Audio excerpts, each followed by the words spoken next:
usifikiri Rehobothi imekufa, maji yameisha.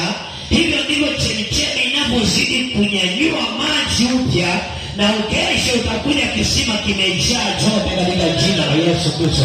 Hauna kisima cha aina yoyote kinachojielewa kwamba ni kisima kilichowahi kuchotwa maji yakaisha, bali kisima kinachojielewa kwamba ni kisima kiliwahi kuchotwa maji. Kinapochotwa maji ndio kinapewa nguvu ya kunyanyuka kupitia zile chemichemi za maji. Inasema ya kwamba Rehobothi ni tutakuwa na kuongezeka. Rehobothi tutakuwa na kuongezeka. Sasa tutakuwa na kuongezeka, sio na kupungua, na kuongezeka. Bwana asifiwe. Kuna mtu anajua maana ya Rehobothi? Au unasemaga mimi nasali Rehobothi, mimi nasali pale Rehobothi pale. Kuna mtu anajua maana ya Rehobothi halisi?